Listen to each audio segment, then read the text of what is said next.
These floating roads and bridges seem to defy gravity. They're built to withstand changing water levels and provide vital connections in challenging environments. Join me, we're going to discover 15 of the most fascinating floating roads and bridges from around the globe. Let's start with number 15. The Hood Canal Bridge is a vital link in western Washington, connecting the Olympic and Kitsap Peninsulas by spanning across Hood Canal in Puget Sound. Officially known as the William A. Budge Bridge, it's the longest floating bridge in the world located in a saltwater tidal basin, measuring about 7,800 feet in length. It opened in 1961 and has since been a crucial transportation route for both locals and freight carriers, while also providing access for recreational travelers. It was designed as a floating bridge due to the challenging conditions in the area, including deep water and extreme tidal changes of Hood Canal, where the water depth can range from 80 to skepticism from engineers regarding the feasibility of floating bridges. In such a volatile marine environment, especially with the high tides and strong tidal currents that are common in the Hood Canal. However, the depth of the water below made traditional bridge construction methods prohibitively expensive.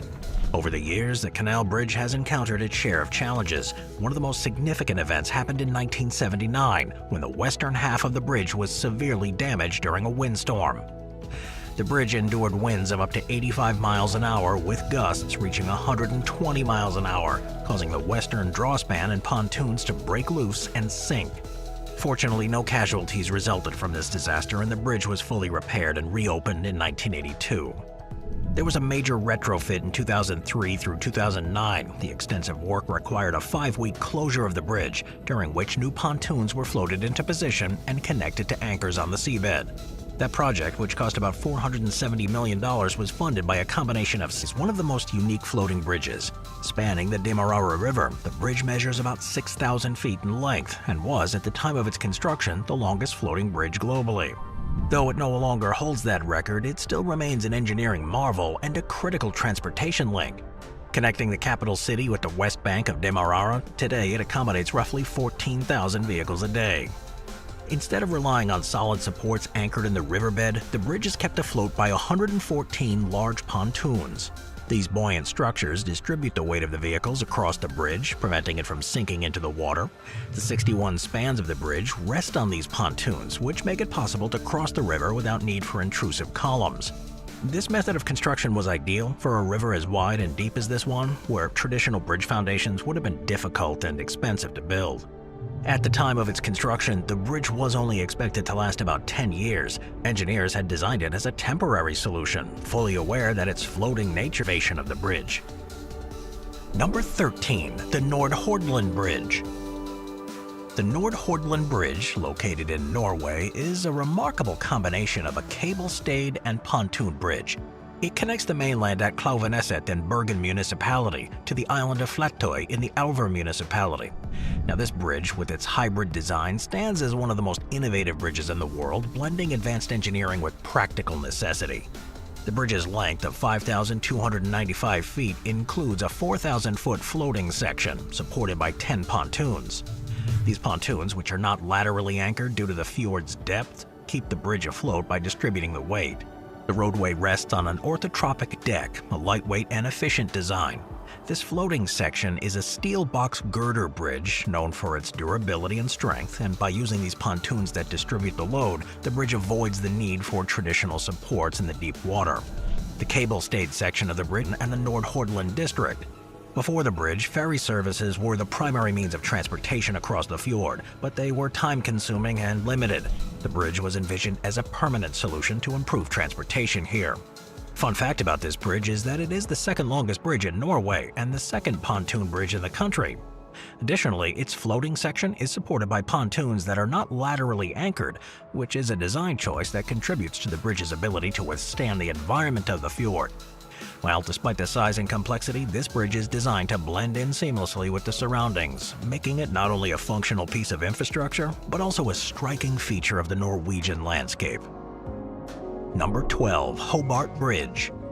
The Hobart Bridge, once a floating arch bridge spanning the River Derwent in Tasmania, was a remarkable feat of bridge engineering. Opened in December 1943, it connected Hobart's eastern and western shores, providing a vital link for the city. Now, what set it apart from typical by raising the central section? This lift span provided a clearance of about 145 feet at low tide and was about 180 feet wide. In 1943, though, a violent storm damaged part of the bridge, prompting engineers to strengthen it. They anchored the bridge more securely to the riverbed and added cables to stiffen the structure. This allowed the bridge to handle traffic demands, but congestion became a growing problem. The increased traffic load eventually led to the decision to build a new bridge, the Tasman Bridge, which opened in 1964. The Hobart Bridge was closed to traffic on August 17, 1964, and its two sections were towed away the following day. The sections were moored for some time before one of them sank in 1970, and the remnants of the bridge were eventually cut up and disposed of in various locations. Number 11. The Kusupili Floating Bridge. The Kusupili Floating Bridge, located near Kusupili Beach in Kerala, India, stands out as an exceptional, albeit simple, example of modern bridge. And after a safety study conducted by the National Institute of Technology, recommendations were made to increase the number of handrails and additional anchors.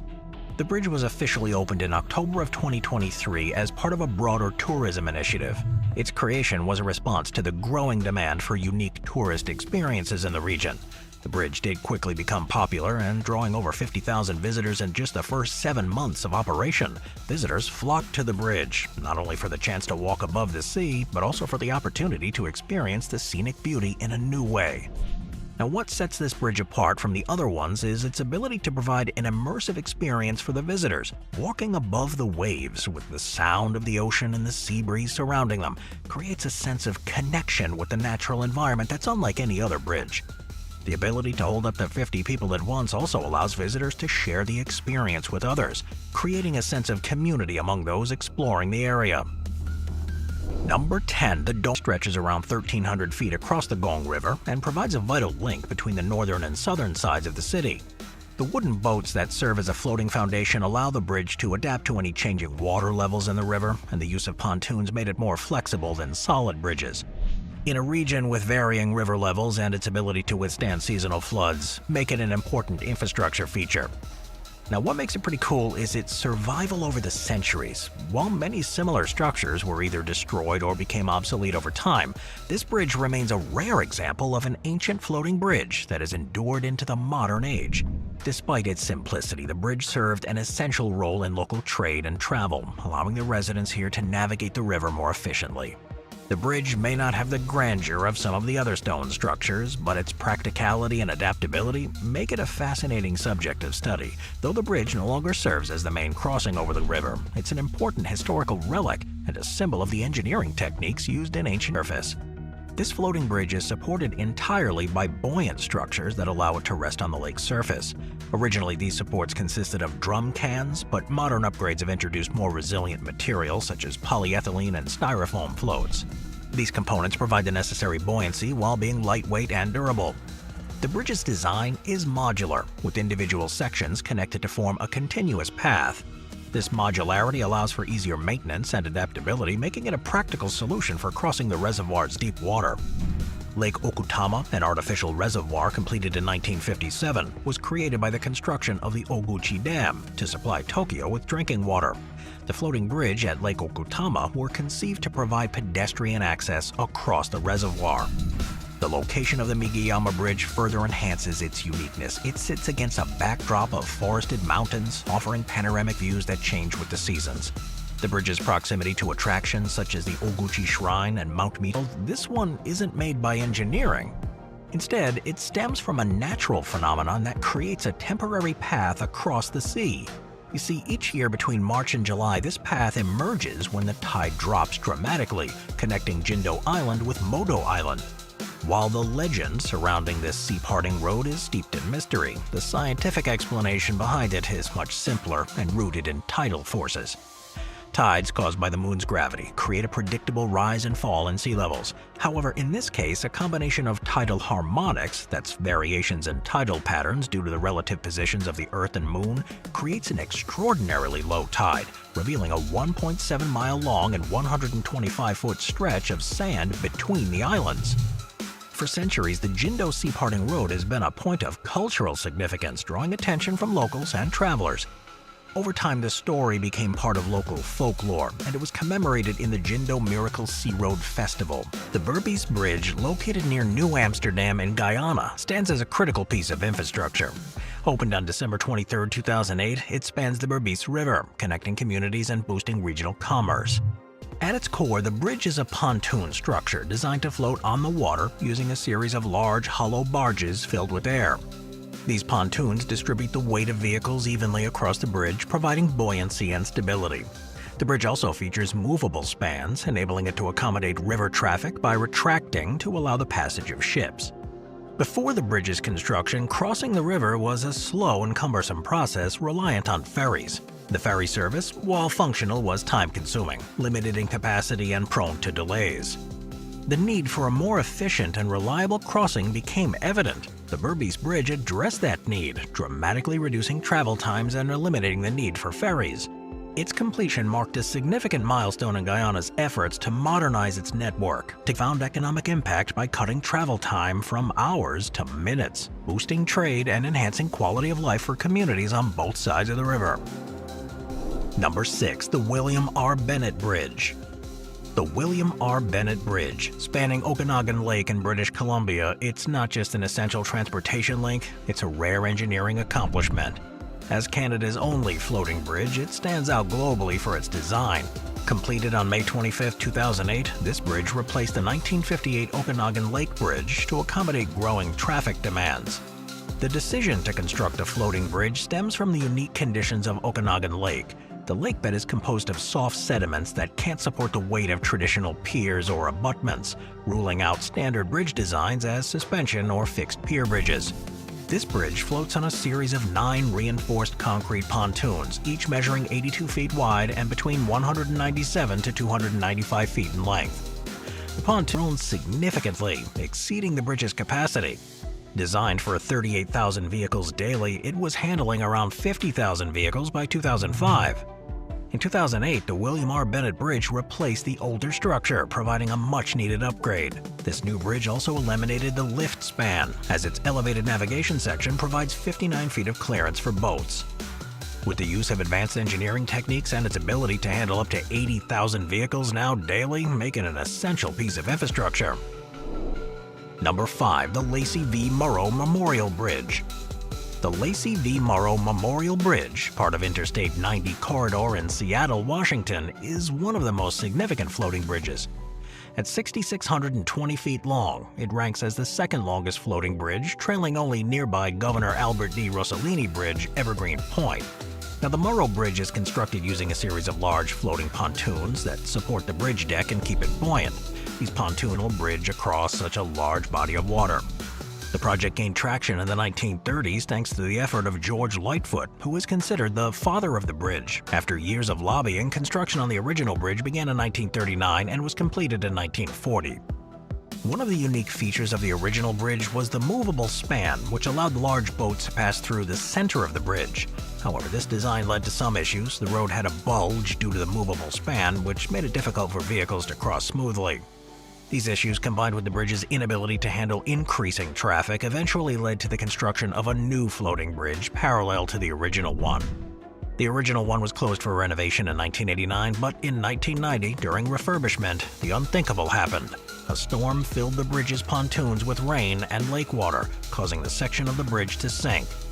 The incident occurred after water used in the bridge's resurfacing process filled the pontoons and it wasn't properly removed. As the water accumulated, it overlooked to solve transportation problems.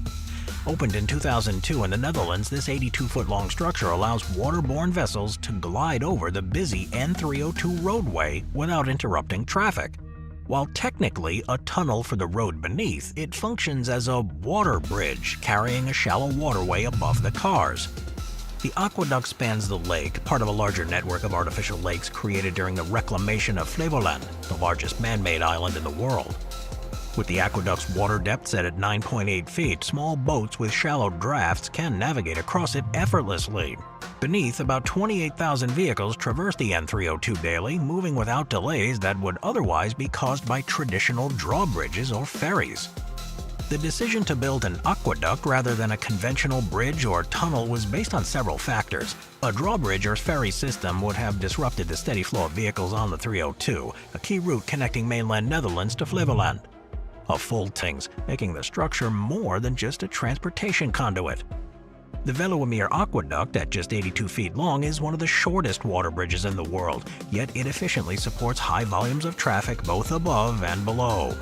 It's located only 1,300 feet from a traditional bridge crossing the same lake. The aqueduct serves a specific purpose, highlighting its strategic placement. Number 3. The Overseas Highway. The Overseas Highway, one of the most iconic roadways in the United States, stretches 113 miles through the Florida Keys, connecting the southernmost point of mainland Florida to the tropical islands of the Keys, ending in Key West. The road was originally conceived as part of the Florida East Coast Railway, but later repurposed to become a vital highway. It traces its origins back to the aftermath of the 1935 Labor Day hurricane. It was one of the most powerful storms in U.S. history, which devastated the original railway. In the 1930s, the Great Depression had already taken a toll on the economy. It's just over 6.7 miles across the Gulf of Mexico, providing drivers with an amazing view of the water and islands. This bridge, completed in 1982, is a feat in its own right, and it's widely regarded as one of the most scenic drives in the world. In terms of recreational appeal, the Overseas Highway is often considered a driving destination in its own right. For those seeking a more leisurely experience, the highway passes through places like John Pennekamp Coral Reef State Park, the first underwater park in the U.S., where visitors can explore coral reefs and marine life via boat tours or even snorkeling and scuba diving. The Overseas Highway also plays a vital role in maintaining access to the Florida Keys National Marine Sanctuary, a protected area that covers approximately 2,900 square nautical miles of marine ecosystems. The sanctuary is a major draw for eco-tourists, contributing significantly to the Keys economy. Number 2. The Ganges Floating Bridge. The Ganges Floating Bridge, specifically those built for the ropes, ensuring that the bridge remains stable. During the low water periods, the bridges are often seen resting on the riverbed instead of floating. However, when the water levels rise, the pontoons allow the bridge to float up. While the bridges can support vehicles weighing up to 10 tons, the actual maximum weight for safety is typically set at 5 tons. The Kumbh Mela is held every 12 years. It's an event of staggering proportions. More than 50 million Hindu pilgrims gather to bathe in the holy Ganges, and managing such a massive crowd requires meticulous planning. One of the key challenges is the ability to deploy these bridges quickly and efficiently while maintaining a safe environment. The floating bridge design provides some flexibility as the pontoons allow for the bridge to adapt to changes in water depth. These bridges are built with over 1,700 floating steel pontoons, a task that requires months of preparation. The bridge can also be adjusted to accommodate different types of traffic during higher traffic periods. During the is an ambitious venture that could change the landscape of transportation in one of the world's most geographically challenging regions. Stretching almost 700 miles from Kristiansand in the south to Trondheim in the north, Norway's western coast is famous for its steep, icy mountains and deep fjords. These natural features make traditional road building here exceptionally difficult, and with the existing ferry routes adding significant time to the travel, the need for an efficient, permanent solution has become more pressing. The design of floating tunnels involves 2 concrete tubes submerged approximately 100 feet below the surface of the fjords. Rather than simply floating on the water like a traditional bridge, the tunnel will be tethered to the seabed by cables or supported by pontoons floating on the surface every 800 feet. The buoyancy of the tunnel is balanced against its weight, creating a stable, suspended structure that can carry cars, buses, and trucks safely beneath the water. Now, what makes this floating tunnel particularly unique is its ability to be submerged while still allowing for the necessary. Engineers have had to consider various risks, such as potential for ship collisions or even extreme events like explosions or sinking ships. Rigorous safety tests have been conducted, including simulations for various accident scenarios, and early results suggest that the floating tunnel will be robust enough to withstand these threats. Though groundbreaking, this floating tunnel is not expected to be the last of its kind. Engineers in Italy and China are already looking into similar concepts. The tunnel in Norway is expected to be open to traffic by 2050, marking a significant moment in engineering history.